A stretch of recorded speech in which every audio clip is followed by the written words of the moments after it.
What is going on, ladies and gentlemen? It is your boy Sean Spencer, one half of that dynamic duo that is Let's Talk Football. And you see who I went. You see who I went. My main man over here, Baltimore's finest, and the host of Big Nate Sports Talk, my guy Nathan Snell. What up, Nate? What's going on, buddy? How you doing? Good to see you. Oh, it's a good day. It's a good day. It's been a couple more hours since our loss.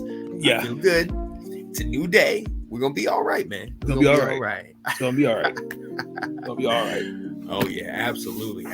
So for those of you that don't know, this is Let's Talk Football late night after hours. Got a little music going in the background. Something a little chill. We're both night owls, so we wanted to come at you. Keep talking, doing what we do. First and foremost, we wanted to extend prayers to Jim Harbaugh. Yes. Nate, talk a little bit about what's going on with him, man. Yeah, so early in the game today, the Chargers and the Broncos, Coach Jim Harbaugh went to the medical bulletin, and has a heart condition. It's something called atrial flutter. It's essentially where the upper parts of your heart can beat abnormally faster than it's supposed to. He said it's up from 250 to 350 beats per minute. Wow. That was actually quite scary. So he came back into the game. He mentioned he had the same episode on the Monday Night Football game when he was in San Francisco. So wow. I would have to think when he was the head coach. So that was something. And then also too, they had to cut John Harbaugh, the Baltimore head coach's press conference, quick because you could hear as he was talking, one of the PRs came in and said, "Hey, we got to stop. You need to check on your brother." They just put him in the medical tent. Yep. And so he said he's doing fine, but that is scary. So definitely want to pray and make sure that taking care of yourself, especially you get older, especially those kind of things. Those things are no joke. No, absolutely. I'm due for a number of different tests myself, being just past 41. So I don't look forward to it, but it is necessary, man, if you want to keep living this long life. But from one coach to a former coach, Robert Saleh getting fired from the Jets. Some implications that people are thinking, hey, maybe Aaron Rodgers had something to do with it. Nathan, First of all, we're not even halfway through the season, and they let him go. And they're I guess making him the scapegoat for their issues. Oh, absolutely. I thought once we got this $1 million quarterback, that he was supposed to be the second coming of greatness. I thought things were going to be changed. It's the coach. Is that what the problem is? Talk to me, man. Well, as long as Woody Johnson has been the owner of the New York Jets, a head coach has never been fired mid-season. First and foremost, Robert never had power. Lost his power as soon as they flew private jets out to California to recruit Aaron Rodgers to come play for them. So that was already out the window. Most people would argue he should have been. He wasn't there at mandatory camp, and he didn't play in the preseason. Now, in fairness, granted, I understand he's come off an Achilles, but he should have built some type of chemistry with this offense with the players, right? Because everybody bragged and said, especially Zach Wilson, essentially is trash. They're just a quarterback away from being with that defense. They can make some things happen. And you get the quarterback, they're not playing well offensively. And also, too, Nathaniel Hackett in this gets to keep his job. So, and everyone said, well, now they've moved the goalpost and said, now they need another receiver. Because Allen Lazard, he's good, but he ain't that great. They need like a Devontae Adams. But wait a minute. I thought Garrett Wilson was your number one wide receiver. I mean, you practically got all of Aaron Rodgers' buddies from Green Bay And Right. now you're telling me all of a sudden you need another receiver. So you went from needing a quarterback to now he needs help. Extra stuff. Nonsense. It's nonsense. And that's the problem I have. That now and this happens far too often. You have these coaches that are scapegoated, who were once looked at as the savior. Everybody said Robert Saleh is going to change things in the Jets. He's going to do this. And like you said, all he needs is a quarterback. All he needs is this. Well, you don't need that mess. Nope. That's the same reason I had an issue with Brandon Ayuk potentially coming. That's why I don't want Devontae Adams coming to Washington. There's a bunch of baggage and extra drama that comes along with this. And now all of a sudden they're in those meetings changing the outcome of coaches and players and everything. And it's just like, no, you can't have that power. But even though you look at Saleh, the defense did improve because he's a defensive-minded coach. Exactly. So, I mean, that area improved. But on the offensive side, like I have to hold Joe Douglas accountable. See, the problem also too that we forget is these front offices are responsible for putting these teams together. Like I hate that Joe Douglas gets essentially a pass because it's like, okay, if Aaron doesn't pan out, then Joe Douglas should be next. Because everyone said that the Jets they are a Super Bowl team. I don't believe that. I never were sold on them even last year. Because the biggest thing last year was the offensive line. The biggest thing was when Zach Wilson was there, lack of playmakers, terrible offensive line.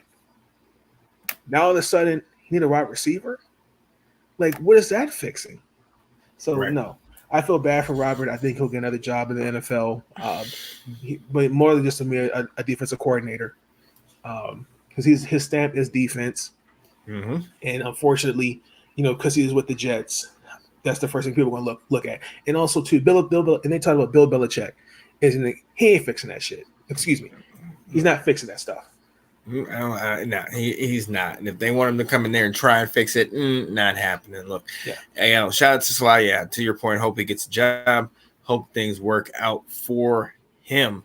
We will then go from one coach who was fired to a coach that you were familiar with. You actually have their shirt on, who people on Twitter and other spaces wish was fired after their 47. I don't want you to relive it, but 37-10. 37-10. Yeah, I didn't want to give too much. After 37-10 loss to Northwestern last Friday night, if I'm not mistaken. Yes. Nathan, you've been on some of these fan spaces. These Maryland fans are calling for Coach Loxley to be fired, calling for the AD to be fired. Make it make sense, man. Talk to me. I think it's ridiculous. I think it's delusional. I think I get it. You come into this when you look into the Week 7 matchup. Maryland was expected to beat them.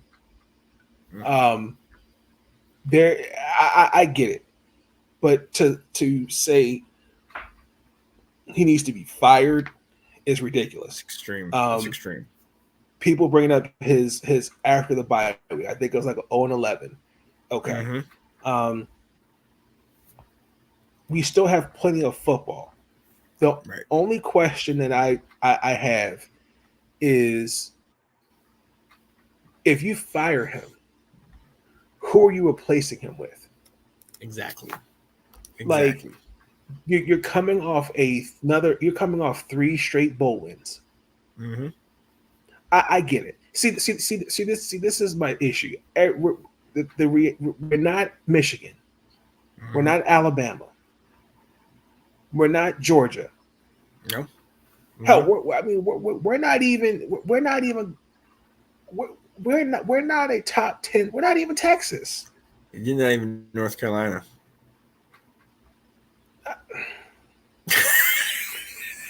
Anywho, the reality is, people.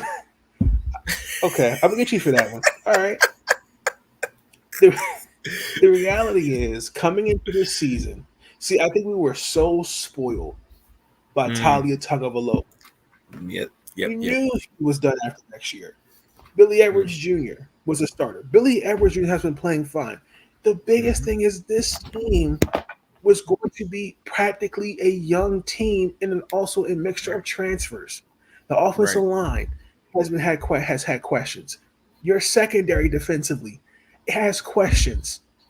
Outside of Caden Prather and Ty Felton, the rest of your offense is suspect. Right.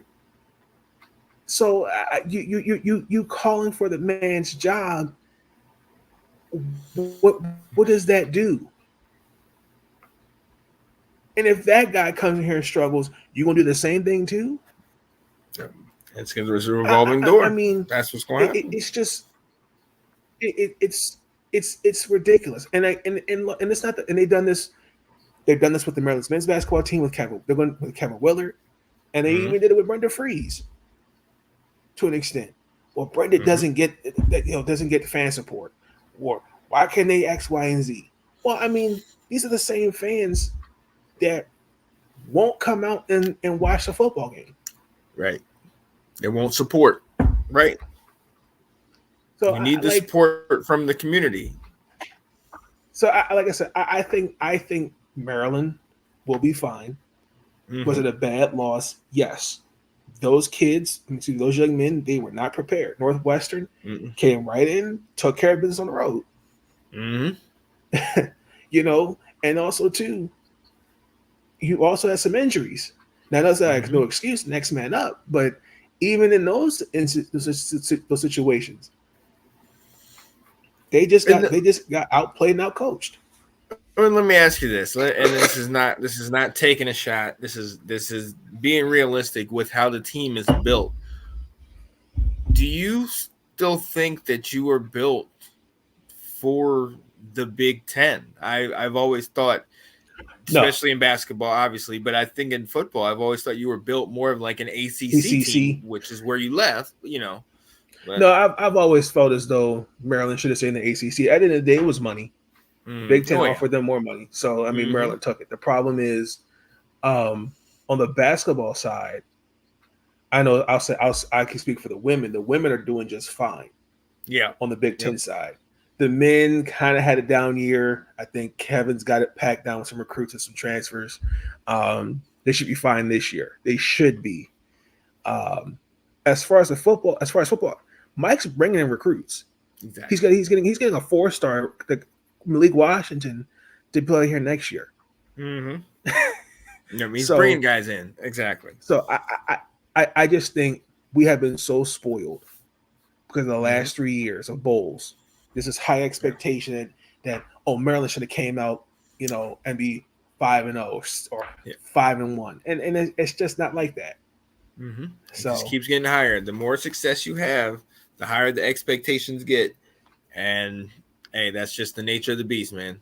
That's the nature of the beast. Look. So, hey, that's where they're at.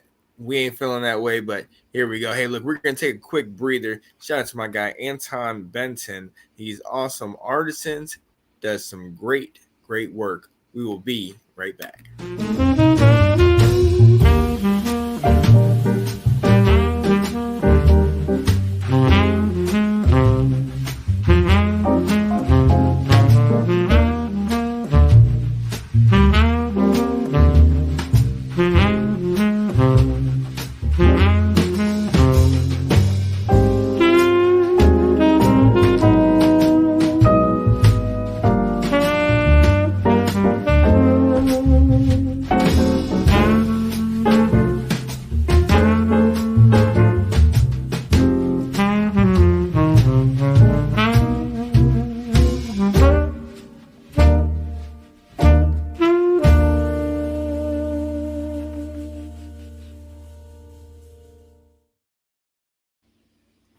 Yeah, buddy, that was my guy, Anton Benton of Awesome Artisans.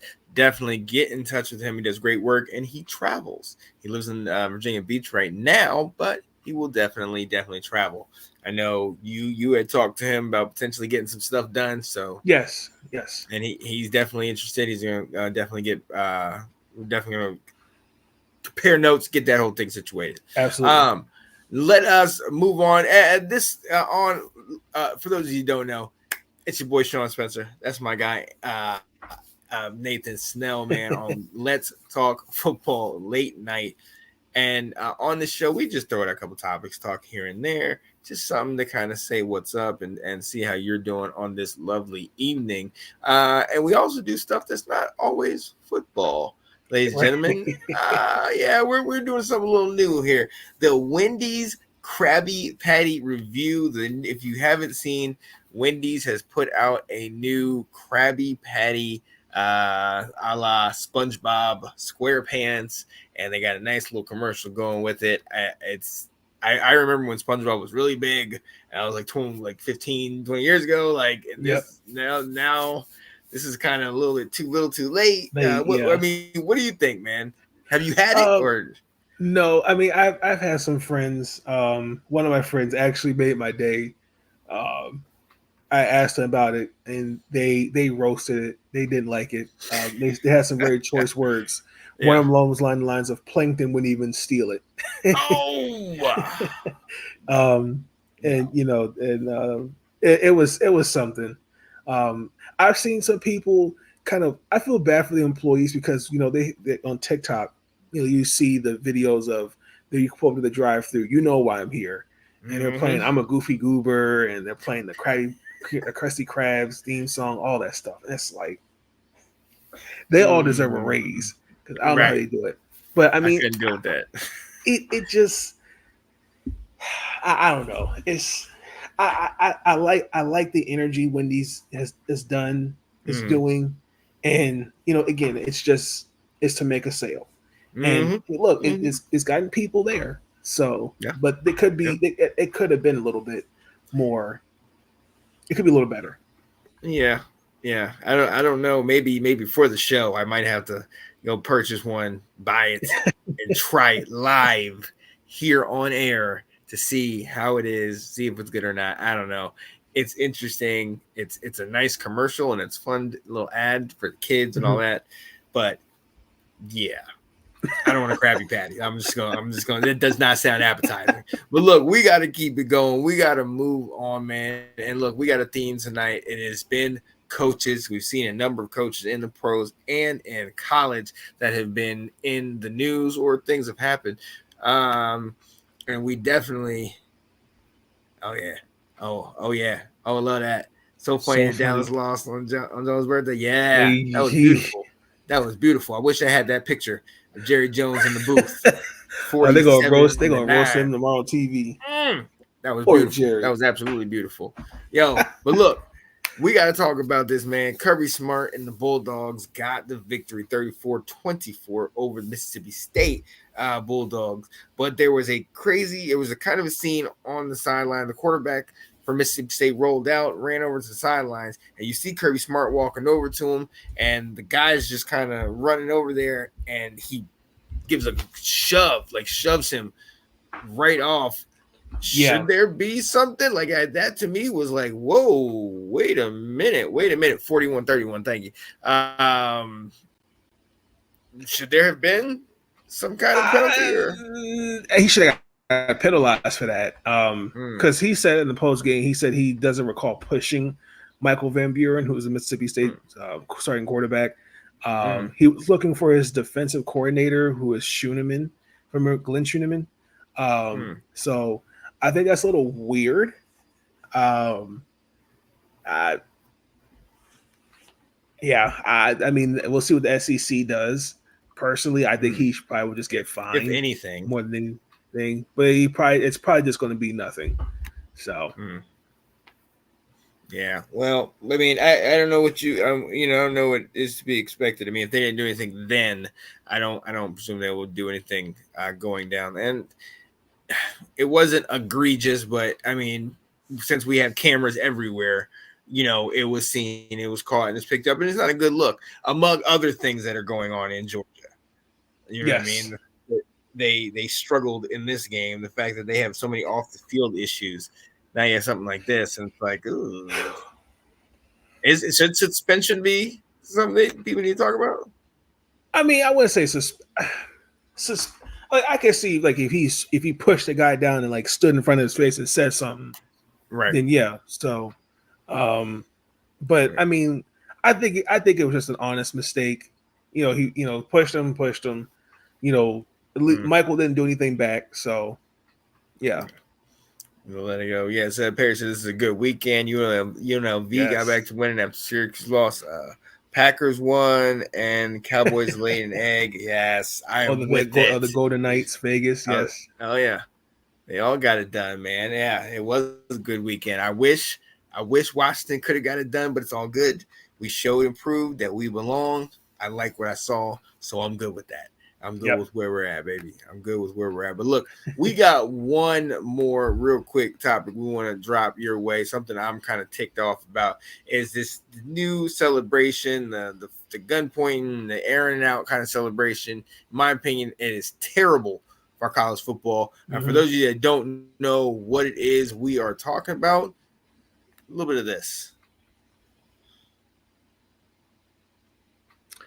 Mm-hmm.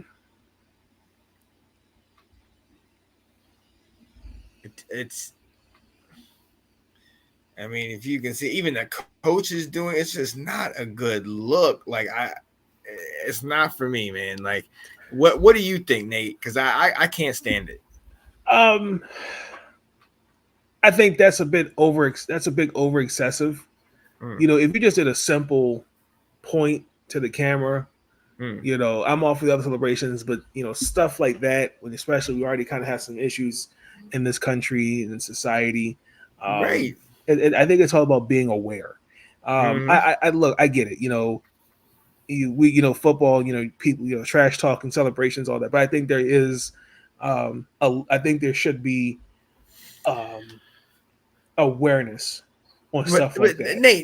Nate. We talking about, and I wish I had the other. Matter of fact, let me see if I show this clip that has the full clip. Let me see if this part has it. That's okay. I mean, come on, like this type of stuff, like that's egregious, man. That's no, that first one where the guy's on the ground, that should have been a flag. That should have been unsportsmanlike conduct. He should have got a warning and be ejected. I will say that. Yeah, absolutely. But yeah, I mean, even in the NFL, they're cracking down on that too. Darius Slayton, I think was actually he got called for it. Oh my gosh, who else?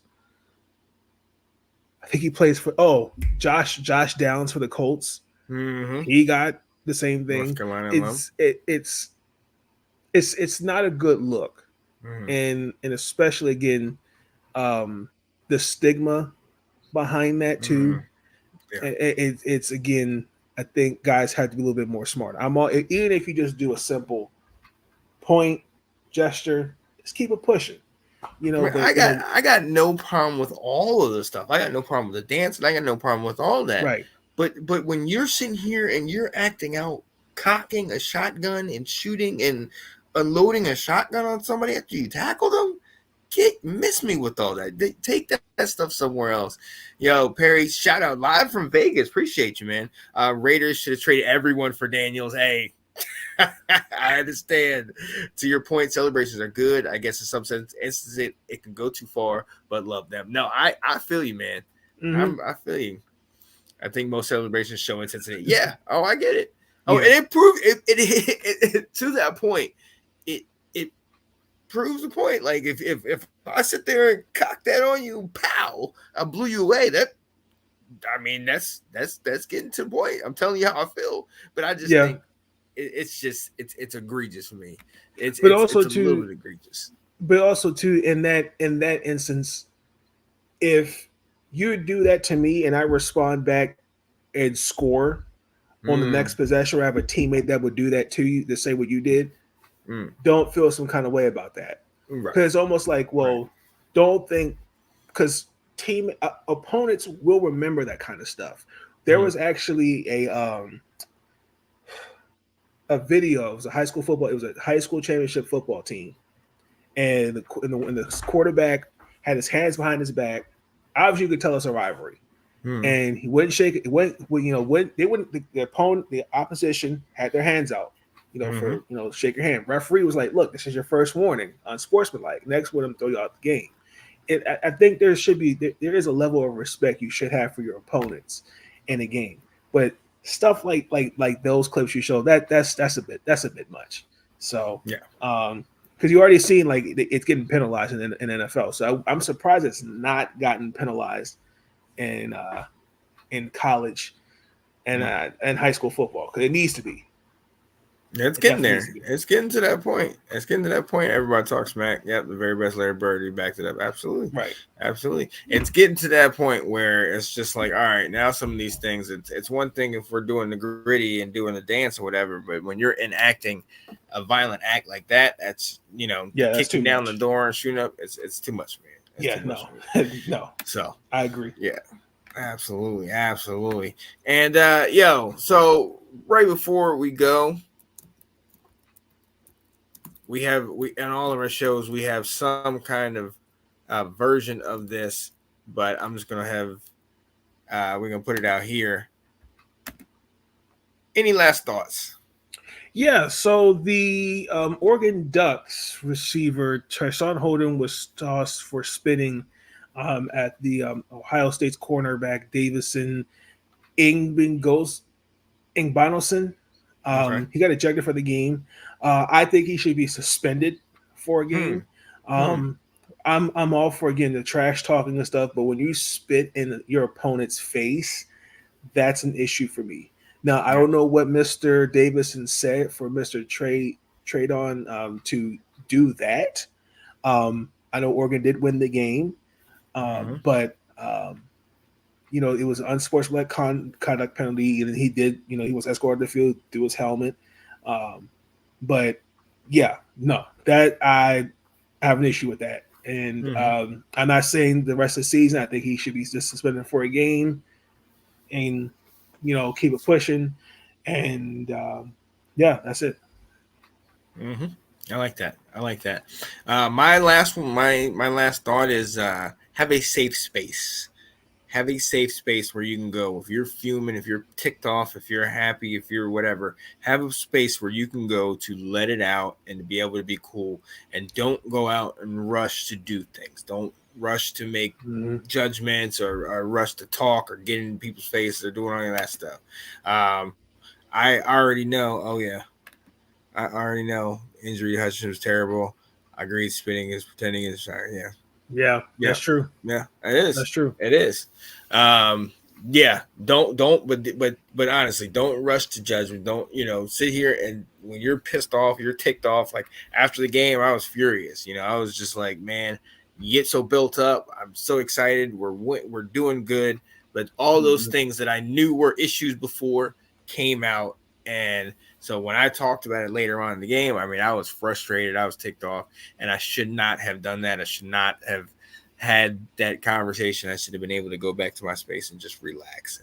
But I think that's part. But that's big. But that's big. I think that's part of being human. I think. Yeah. We're all avid fans of the game. That's. You've seen journalists get into it on national TV and stuff like that. So I mean, look. We've been doing this for quite some time. Don't take it personal. That's part of when you realize those type of things. That's part of growth. And to add on to that, for me, with basketball on the WNBA side, I'm all for having opinions. We can agree to disagree. Right. But what I've seen the last couple days, that have now gotten a certain journalist that I have absolutely no respect for. I think he is a piece. He is the epitome of somebody who is a manipulator, who is a liar, who just wants attention, who just wants to be in the room when nobody likes him.